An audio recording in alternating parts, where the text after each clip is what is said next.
It happened in a single, breathless moment. A bolt-action rifle, a conservative speaker, a college campus forever changed by a single gunshot. On September 10, 2025, Charlie Kirk was fatally shot during a public speech at Utah Valley University. The alleged shooter? 22-year-old Tyler Robinson. But what if the real story doesn't begin with the bullet, but with the person who knew it was coming? Because the first messages sent after the shooting didn't go to a lawyer or the police, they went to his roommate. I had enough of his hatred. Drop what you're doing, look under my keyboard. The roommate, the confidant, the person Tyler lived with, slept beside, trusted. Now ask yourself, was this person just caught in the crossfire of someone else's rage, or were they part of it all along? Before we go further, I want you to do something. Tell us where you're watching from, right now in the comments. And more importantly, tell us what you believe. Is the roommate an innocent bystander, or the other half of a deadly plan? Because if you stay silent, you're letting the truth slip away. The roommate's role is the darkest question hanging over this case. Were they simply obeying frantic text messages, turning over evidence, deleting files, trying to protect someone they loved? Or were they something far more? The evidence tells a troubling story. Tyler instructed them to delete everything, to hide messages, to cover tracks. That's not the behavior of an innocent bystander. That's the signature of complicity, of obstruction of justice. And then there's the chilling possibility that the roommate had prior knowledge. Did they know about the drop point for the rifle? Were they the silent partner in planning a political killing? But as the story spreads online, some voices raise doubt. Are these texts truly authentic? Or have they been edited, tampered with, manipulated for political gain? No one can say for sure yet. The truth is buried beneath layers of suspicion and competing narratives. From a legal standpoint, Utah law demands proof. To charge someone as an accessory, prosecutors must show deliberate involvement, beyond just receiving messages. Did the roommate act under coercion, manipulation, or did they willingly join in the cover-up? Right now, the law is waiting. The public is watching. And the question remains, is the roommate the missing piece of a larger conspiracy, or the tragic victim of a secret they never wanted to keep? Could Tyler Robinson's roommate face arrest? The law draws clear lines around what it means to be an accessory. An accessory before the fact is someone who helps plan or encourage a crime. An accessory after the fact is someone who helps cover it up once it's done. If the roommate deleted texts, if they concealed evidence, if they followed instructions to obstruct justice, then legally they could be charged. Robinson himself faces charges for obstruction of justice and witness tampering, specifically for telling the roommate to delete messages. But what about the roommate? Their cooperation could protect them, but knowingly helping someone evade the law is a serious offense. This case carries weight beyond a typical murder. Because of motive, targeting a political figure, the presence of children at the event, and the public nature of the crime, Utah law allows for aggravated murder charges, which can carry the death penalty. And if the roommate's involvement is proven, their charges could be severe. Yet, in cases like this, plea deals are common. The roommate might be offered immunity or reduced charges in exchange for full cooperation. But at the core of any legal battle is one hard truth. The prosecution must prove, beyond a reasonable doubt, that the roommate knew what was happening, intended to help, or actively aided the crime or its cover-up. Until that burden is met, the question of guilt remains unanswered.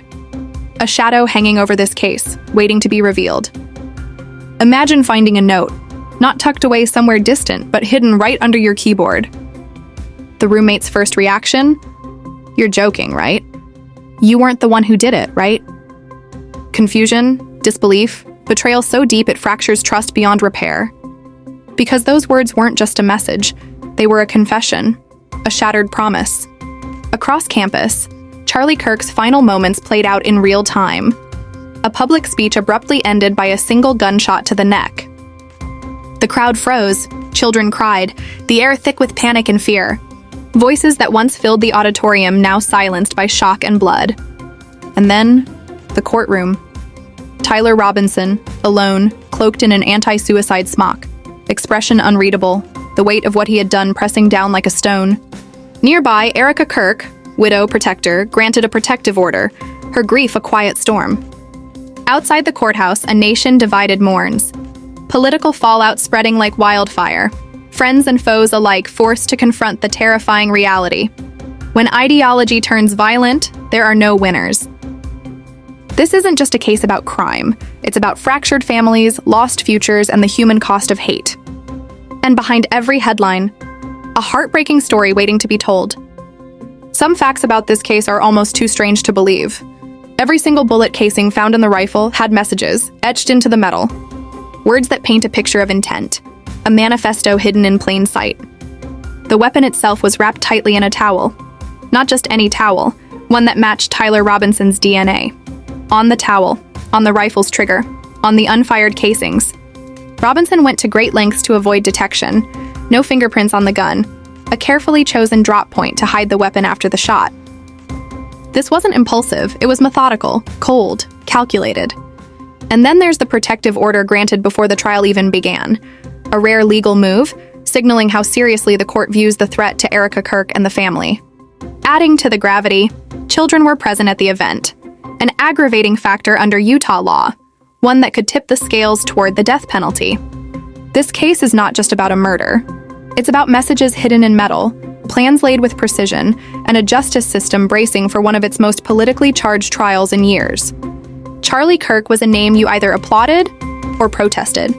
A firebrand, a founder, the face of Turning Point USA. He toured college campuses, preaching the gospel of American exceptionalism and igniting something far more dangerous in the process. Tyler James Robinson was just 22 years old. From the outside, just another student from Utah. But dig deeper and you find something else. A loner, a dropout, estranged from his family, a young man searching for identity, and someone to blame.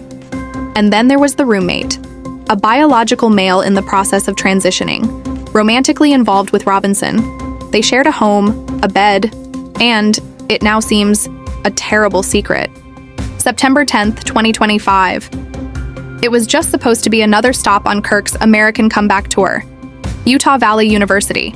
Hundreds gathered, some cheered, others protested, and one person climbed to a rooftop with a rifle.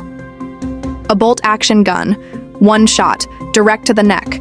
Charlie Kirk collapsed in front of a stunned crowd. Panic followed. Chaos, screams, sirens, and the shooter, gone. For 33 hours, police hunted the suspect. And then, just like that, Tyler Robinson turned himself in. But here's where it turns. Because before the police knew what happened, someone else did. His roommate. The texts were fast, brutal. I had enough of his hatred. Drop what you're doing. Look under my keyboard. And what did the roommate find? A handwritten note. I had the opportunity to take out Charlie Kirk, and I'm going to take it. This wasn't heat of the moment rage. It was planned, thought out, hidden in plain sight. The rifle, wrapped in a towel, unfired bullets, trigger, casings, all of it, marked with Tyler's DNA. But the gun wasn't the only thing left behind. He left a trail of confession, straight to the person he lived with.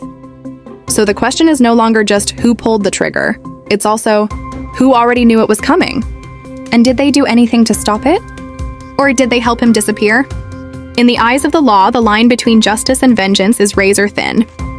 And in Utah County, that line is now being walked by District Attorney Jeff Gray, a prosecutor known for his decisiveness and his willingness to pursue the harshest penalties. Tyler James Robinson is facing 7 felony charges: aggravated murder, felony discharge of a firearm, 2 counts of obstruction of justice, 2 counts of witness tampering, and 1 more, committing a violent offense in the presence of a child. He pleaded not guilty on all counts. If convicted, Robinson faces life in prison or even the death penalty. But what of the roommate? The roommate's silence has been deafening. No public statement, no denial, just the faint whispers of lawyers and court filings. But the evidence is mounting: text messages, deleted files, phone records. And prosecutors are reportedly considering charges for accessory to murder or obstruction of justice. The roommate's fate is tied to one question: did they betray a friend or protect a lover? Because sometimes the darkest crimes come wrapped in the most intimate relationships. And the consequences ripple far beyond the courtroom. For Erica Kirk, widow of Charlie, the wounds are raw. She has called for justice, for transparency, for a reckoning with the hate that led to this tragedy. Utah Valley University has canceled all events for the week.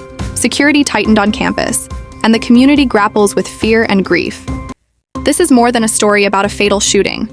It's about the growing chasm in America, the divide between those who see violence as a political tool and those who pray for peace.